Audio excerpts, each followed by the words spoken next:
الحمد لله رب العالمين وبه نستعين على أمور الدنيا والدين أشهد أن لا إله إلا الله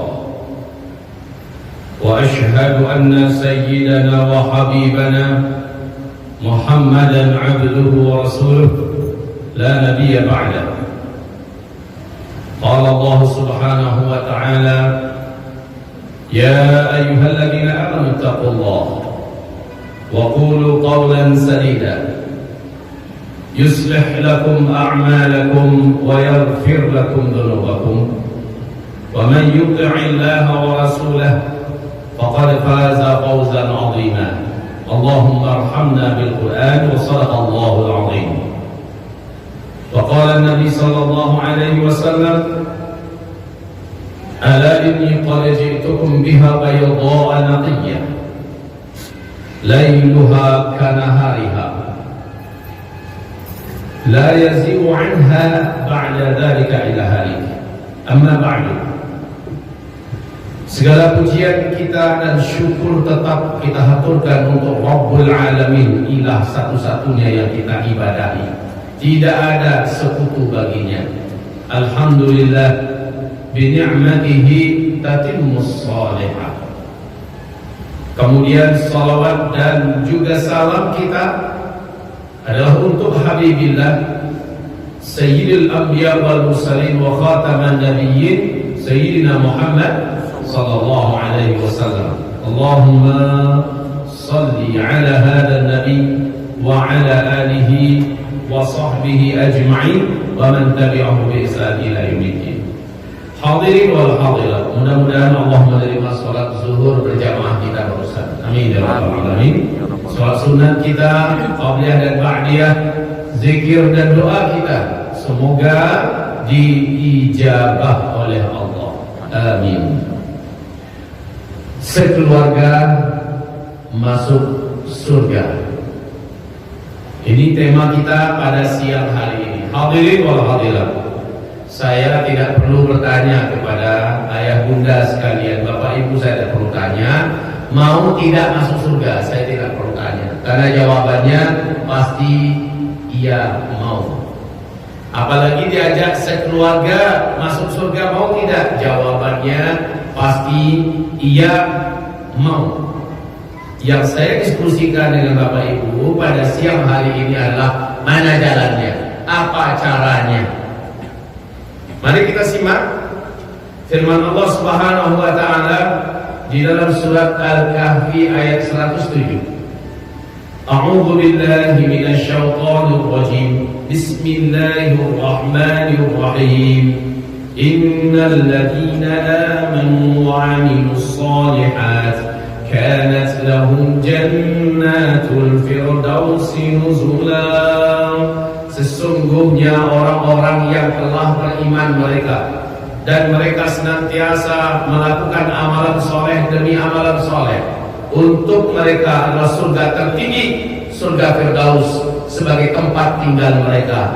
Mereka di dalamnya kekal selama-lamanya. Yang 107.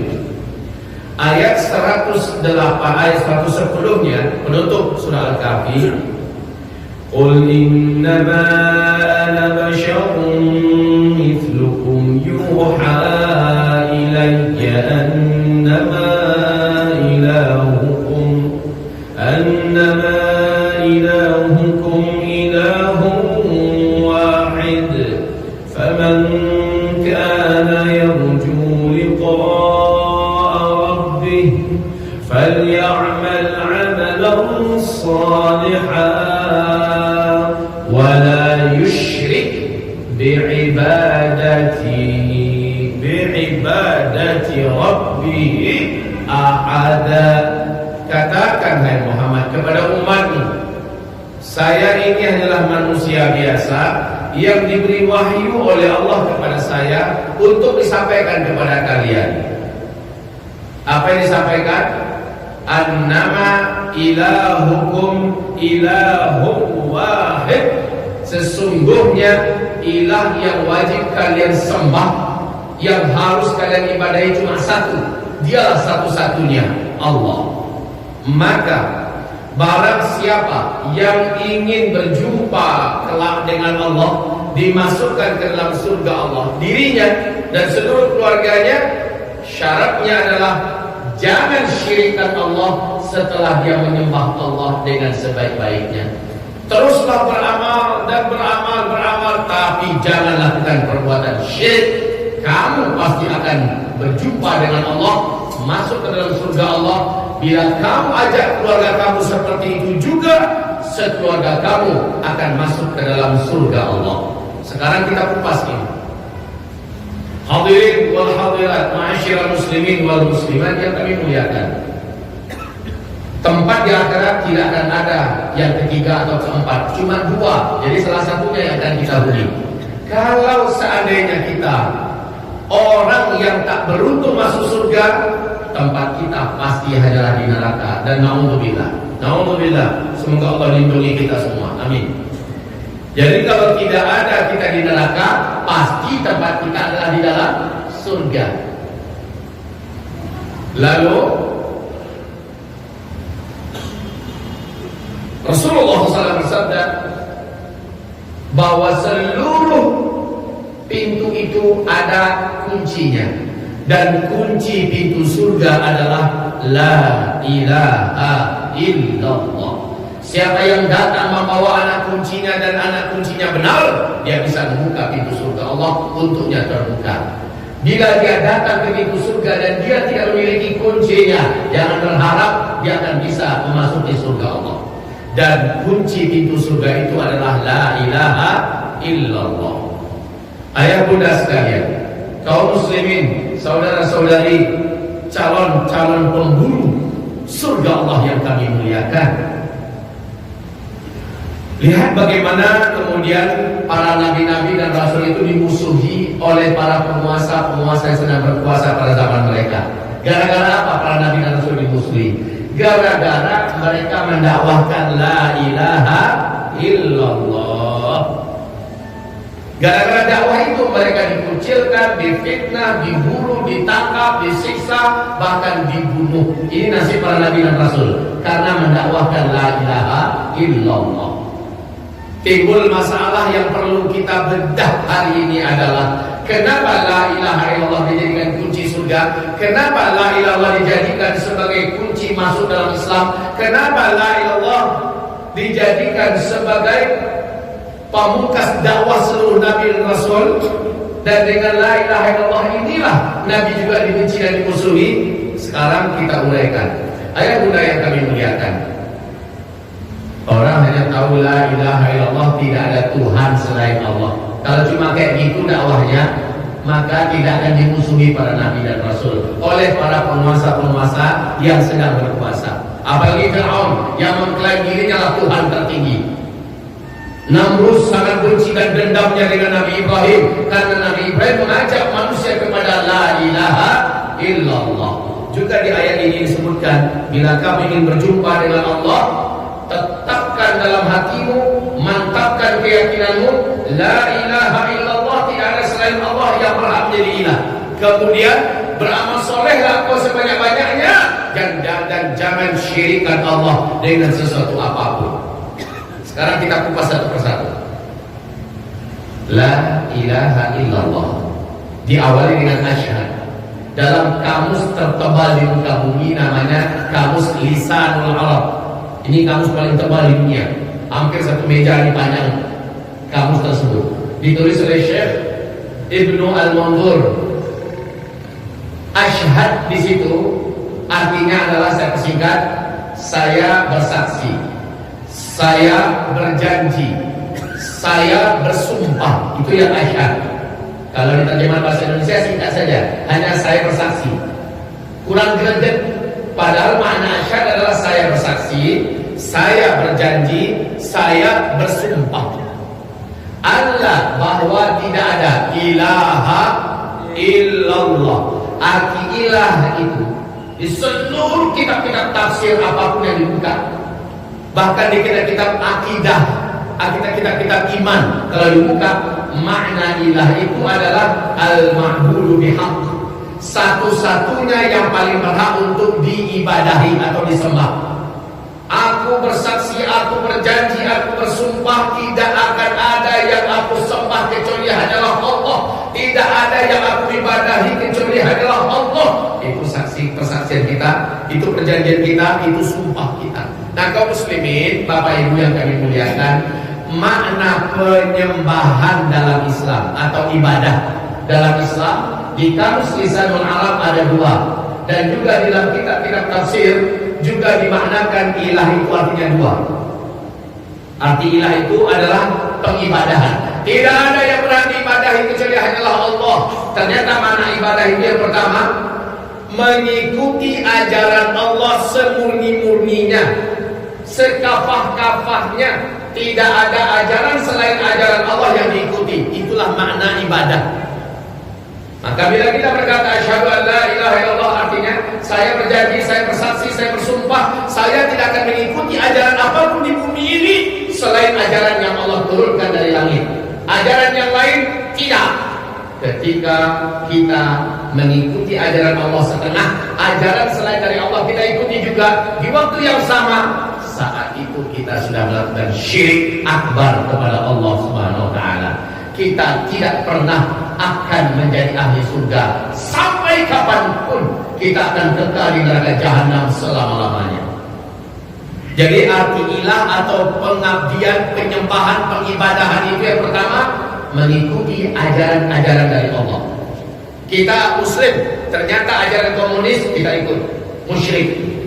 Kita muslim, ternyata ajaran ateis kita terima, kita ikut, kita musyrik. Kita muslim, ternyata ajaran kapitalis, ajaran liberalis, ajaran sekularis kita ikuti. Atau ajaran agama yang lain kita katakan sama baiknya dengan ajaran Islam, musyrik dia. Apalagi berani mengatakan ada ajaran lain yang lebih baik, lebih terhormat, lebih bagus daripada ajaran Islam, musyrik dia. Bapak, Ibu, di dalam surat Az-Zumar Allah berfirman, "Wa laqad uhiya ilaika wa ilal ladzina min qablik la in asyrakta la yahbatanna 'amaluk wa la takunanna minal khasirin."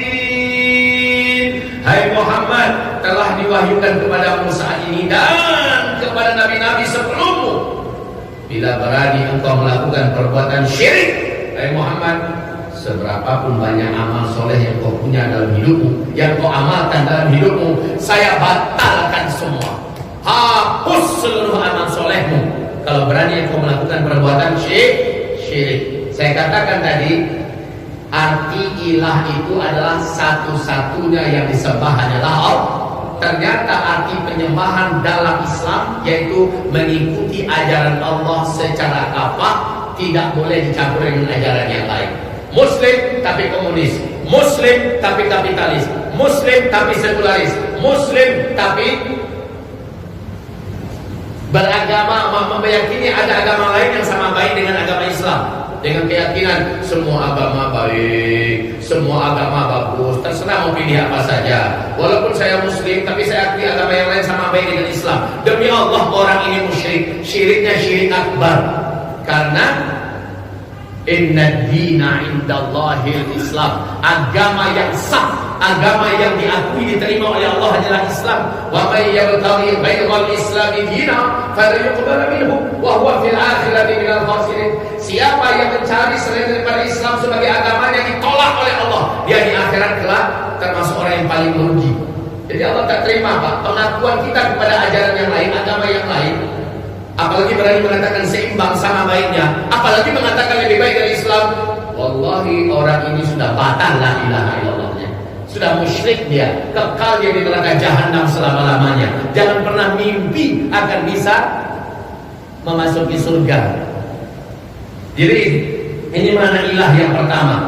Makna ilah yang kedua, pengabdian, penyembahan, ya, ibadah. Makna ibadah yang kedua adalah hanya Allah satu-satunya yang paling berhak ditaati. Bahwa Allah yang paling ditaati, tertinggi yang paling ditaati adalah Allah. Selain Allah tidak akan saya taati. Jadi kalau taat pada suami silakan, taat pada pemimpin silakan, taat pada bos, pada majikan silakan, tapi semua ketaatan itu tidak bertentangan dengan perintah Allah. Umpama suami berkata kepada istrinya, "Dek, kamu tak boleh pakai jilbab. Saya tak izinkan kamu pakai jilbab." Allah perintahkan untuk wajib menutup aurat. Ada dua perintah. Mana yang lebih kita taati? Ketika suami lebih ditaati, saat itu sang istri ini sudah musyrik syirik akbar kepada Allah. Batallah syahadatnya. Bahkan kalau dia mati dalam keadaan kafir, di akhirat dia kekal di neraka jahanam selama-lamanya. Tapi kalau polisi mengatakan kamu wajib punya SIM, KUA mengatakan kamu kalau menikah harus punya buku nikah, ini tidak bertentangan dengan syariat, tidak mengajak kita bermaksiat pada Allah, ikutilah, maka kita tidak syirik. Tapi kalau sempat Allah mengatakan tidak boleh seorang lelaki menikahi adik kandungnya, kan begitu?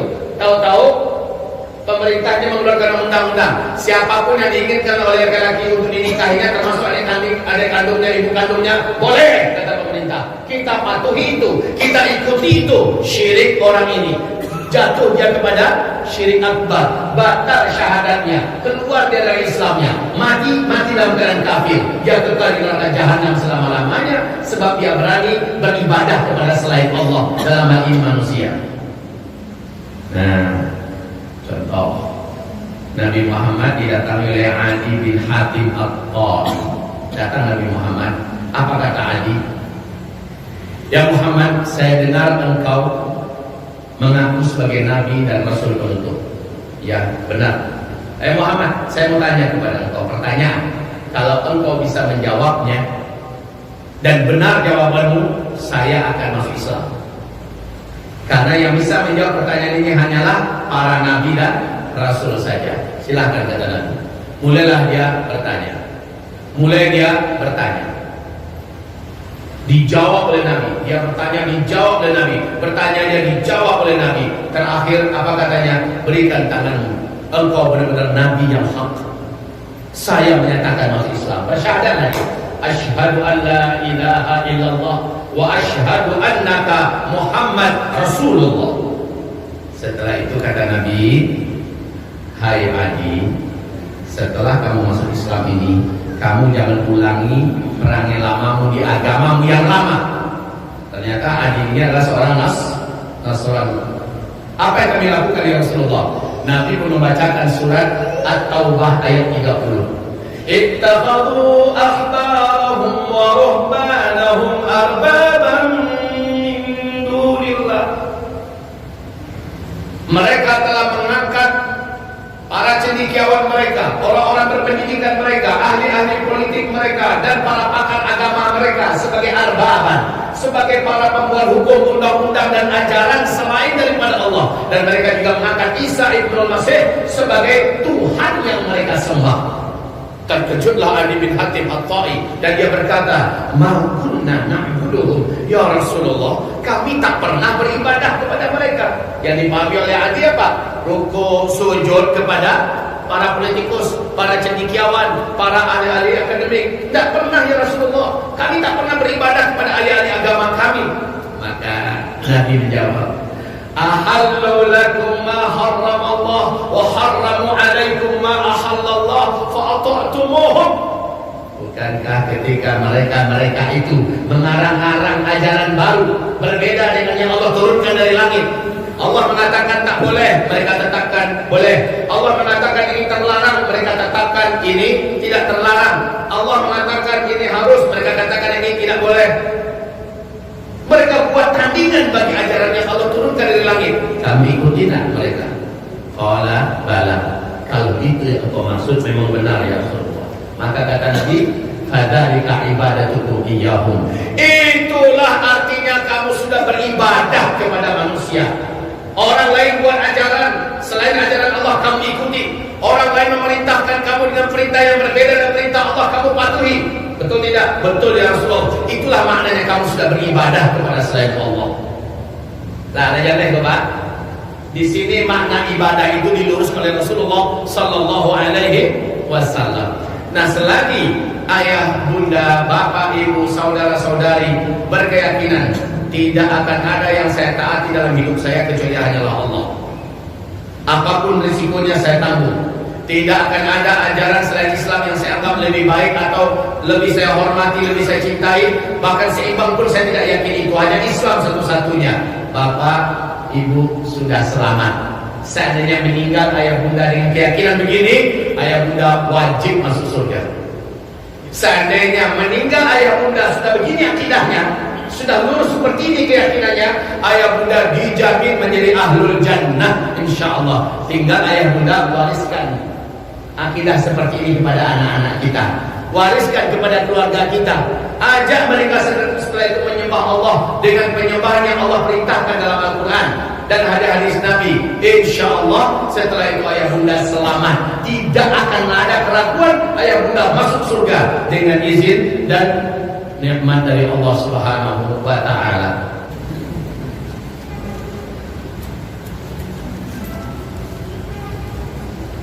Bismillah. Mari kita tutup dengan sedikit kunci lagi. Syekh Wahab bin Munabbih didatangi oleh muridnya Syekh, benarkah kami masuk surga dengan membawa la ilaha illallah? Jawaban Syekh, benar. Kamu akan masuk surga karena la ilaha illallah adalah anak kunci pembuka pintu surga. Tapi harus kamu sadari, kata Syekh, anak kunci itu punya gigi ya. Coba cari, coba periso Bapak Ibu. Anak kunci Honda, anak kunci Honda, anak kunci rumah, apapun anak kunci punya gigi-giginya enggak? Punya. Apabila kamu datang membawa kunci yang benar dan anak giginya lengkap, pasti pintu itu bisa kamu buka. Namun bila kamu masuk, kamu bawa anak kunci yang benar, tapi sayang ada anak kuncinya yang patah, maka pintu itu takkan terbuka buatmu selama-lamanya. Betul begitu Pak? Betul begitu? Maka anak kunci daripada la ilaha illallah itu adalah wa amila salihan. Ini dia ayatnya. Wa amila salihan. Dia mengamalkan apapun yang Allah perintahkan, dia tinggalkan apapun yang Allah larang. Tapi coba lihat, wahai ayah bunda, iblis sebelum diberi nama dengan nama iblis, nama semulanya adalah Azazil. Dia adalah bangsa jin yang sangat soleh, sangat taat. Saking soleh dan taatnya, derajatnya setara dengan para malaikat. Tapi kemudian ketika disuruh sujud kepada Adam, mau tak si Azazil sujud kepada Adam? Menolak dia. Maka Allah katakan aba wastakbara, menolak dia menjalankan perintah Allah, wastakbara, dan dia melihat dirinya lebih besar, lebih terhormat, lebih baik daripada Adam. Lalu dia tidak mau patuh kepada perintah Allah. Wa kana minal kafirin, adalah iblis itu termasuk di antara orang-orang yang kafir. Nih, ayah bunda sekalian, saudara-saudariku, Azazil sebelum bernama iblis sangat soleh dan taat, tapi ada satu perintah Allah yang ditentangnya. Dia benci dengan perintah ini, dia tolak perintah Allah ini. Ibarat punya kunci, patahlah satu gigi kuncinya, maka iblis pun terusir dari surga. Kamu tidak berhak lagi menjadi ahli surga, dan kamu tidak akan pernah lagi masuk ke dalam surga. Kenapa? Ada satu perintah Allah yang ditolaknya, yang dibencinya. Maka ayat surat Muhammad, ayat yang ke-8 dan ke-9, Alladzina kafaru fatahsan lahum wa adalla a'malahum. Orang-orang kafir itu celaka mereka dan sia-sialah seluruh amalan mereka. Dzalika bi annahum karihu ma anzalallah. Itu karena mereka membenci apa yang diturunkan oleh Allah. Seperti iblis, Allah turunkan perintah sujud kepada Adam, iblis benci betul dengan perintah itu.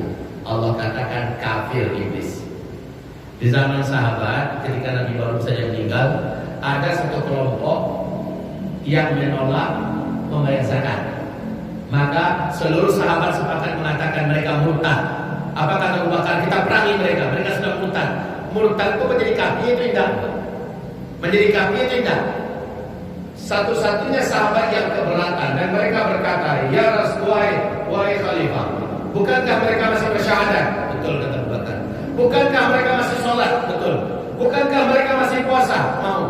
Bukankah mereka menerima haji? Bukankah mereka mengerjakan semua Islam? Hanya gara-gara zakat yang dia tolak, kita katakan dia murtad, kita katakan dia kafir, dan kita akan perangi mereka, kita akan tumpahkan darah mereka, padahal mereka masih bersyahadat. Iya, kata Abu Bakar. Kenapa? Maka Abu Bakar pun menjawab dengan jawaban yang membuat Umar tersentak. Apa kata Umar bin Khattab? Benar engkau. Maka langsung Umar bin Khattab bergabung dengan fatwa Abu Bakar As-Siddiq dan ikut memerangi kaum itu. Cuma satu yang mereka tolak, Pak, yaitu kewajiban bayar zakat. Jadi kalau orang Islam ada yang menolak, menolak ke jilbab, umpamanya menolak sholat. Saya yang lain mau, tapi sholat saya tak mau umpamanya. Maka patahlah satu mata kunci la ilaha illallahnya, dan dia tak akan bisa masuk surga. Nasibnya sama dengan iblis. Iblis cuma satu. Nah, bagaimana wahai Bapak Ibu? Ada zaman sekarang orang yang menolak itu tak tanggung-tanggung. Seperti mantan presiden yang lama dulu.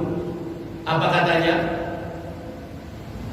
Sepertiga dari ayat-ayat Al-Quran ini sudah saatnya diamandemen. Maknanya apa? Sepertiganya sudah tidak boleh lagi ada. Sepertiga yang lain harus direvisi. Sepertiga yang lain masih oke lah. Siapa? Iblis saja satu dari syariat Allah, satu perintah Allah ditolaknya, kafir kata Allah. Jelas Allah mengatakan aba wastakbara wa kana minal kafirin. Enggan dia menjalankan perintah Allah, merasa besar dia dengan dirinya. Lalu adalah dia termasuk orang yang kafir. Satu saja. Sementara yang bersangkutan mengatakan sepertiga dari Al-Quran ini sudah harus dibuang. Sepertiga yang lain harus direvisi, diperbaiki, disesuaikan dengan zaman ini. Sepertiga yang lain masih oke katanya. Siapa? Berani banangku mengecehkan, hilangkan Al-Quranku seperti goni dan layak di zaman kini lah. Angku siap, pasti pada jauh pilih kamu. Kami itu jadinya Pak. Seharusnya iblis yang belajar kepadanya lagi. Iblis cuma satu dia nolak. Sudah begitu hukum Allah kepadanya. Sementara dia berkata sepertiga Al-Quran harus dibuang, sepertiga yang lain mesti diperbaiki, sepertiga yang lain masih oke katanya. Inna lillahi wa inna ilaihi raji'un. Jadi ini kunci terakhir. Datanglah membawa la ilaha illallah dengan ilmu seperti tadi, dengan keyakinan seperti tadi, tapi jangan ada perintah dan larangan Allah yang kita tolak. Kalau ada ambo yang bicara jilbab wajib, tapi masih agak balik baru dek malih ambo tahu baru so nak pakai jilbab. Insyaallah dia masih muslim. Dia masih muslim, tapi keislaman yang cacat. Muslim yang fasik, muslim yang bermaksiat, dia masih muslim. Karena dia masih yakin dan percaya jilbab wajib. Bukan dia benci dengan perintah jilbab, tapi dia masih berat mengerjakannya. Maka dia fasik, dia masih itu muslim, tidak batal syahadatnya. Paham sampai di sini? Sampai di sini paham? Nah, kita tidak sembarang melecehkan orang tua jilbab tapi kok. Kamu kau jubili, yang seperti itu Bapak Ibu. Ya, kita tetap katakan selama kamu masih yakin bahwa semua perintah Allah yang wajib adalah wajib, selama kamu yakin bahwa semua larangan Allah adalah haram dan dosa, selama itu kamu masih dianggap muslim. Tapi kalau kamu melanggarnya, kamu muslim yang bermaksiat. Begitu. Dan tentu saja dia harus merasakan dulu neraka sebelum dimasukkan ke dalam surga. Tapi dia tidak akan kekal di neraka. Inilah dia level keislaman yang paling rendah, muslim. Karena level yang paling aman namanya mukmin, level yang paling tinggi namanya muhsin. Ya, jadi mau masuk sekeluarga, ajak mereka murnikan kembali akidahnya dengan la ilaha illallah. Saya dalam hidup ini tidak akan mengikuti ajaran kecuali hanya ajaran Allah saja, Islam kafah. Saya tolak yang lain, dan bagi saya Islam yang terbaik. Dan saya juga dalam hidup ini tidak akan taat kecuali hanya kepada Allah. Bila taat saya kepada yang lain, ada itu selama tidak bermaksiat kepada Allah. Tapi kalau sudah bermaksiat kepada Allah, saya akan anti taat kepada siapapun. Sebab Allah lah yang paling tinggi saya taati. Itu yang la ilaha illallah. Itu janji saya, itu sumpah saya. Setelah model itu keyakinan awak, model itu gaya hidup awak, selanjutnya adalah beramalah dengan amalan-amalan yang soleh. Semua perintah Allah yang mampu kita kerjakan. Semua larangan Allah wajib ditinggalkan. Titik. Jangan ada yang ditolak. Setelah itu wala yusyrik fi ibadati rabbih ahada. Janganlah kau syirikkan Allah dengan sesuatu apapun. Demikian nasihat kami yang singkat ini selepas sholat zuhur. Semoga bermanfaat untuk kita. Semoga ayah bunda dapat menyelamatkan diri dan keluarganya. Ya ayyuhalladzina amanu qu anfusakum wa ahlikum narah. Hai orang yang beriman, jagalah dirimu, jagalah keluargamu dari api neraka Allah. Kalau kita sudah bisa jaga, sudah pasti kita sekeluarga akan di dalam surga. Amin ya rabbal alamin. Demikian dari kami, barakallahu fikum wa fina jami'an. Mari ayah bunda sekalian, kita tutup membaca surat Wal Asri. A'udzu billahi minasy syaithanir rajim. Bismillahirrahmanirrahim. Wal 'asri innal insana lafi khusr illa alladhina amanu wa 'amilus shalihat wa tawasaw bil haqq wa tawasaw bis sabr. Allahumma arhamna bil Qur'an. Wa sadaqallahul azim. Doa kafaratul majlis. Mari kita baca. Saya akan baca doa ini kata Rasulullah sebelum dia berdiri dari tempat duduknya masing-masing. Allah SWT menggugurkan seluruh dosa-dosa kecil yang dia perbuat sebelum itu. Subhanakallahumma wa bihamdika asyhadu an la ilaha illa anta astaghfiruka wa atubu ilaik. Walhamdulillahi rabbil alamin. Billahi taufiq wal hidayah. Wassalamualaikum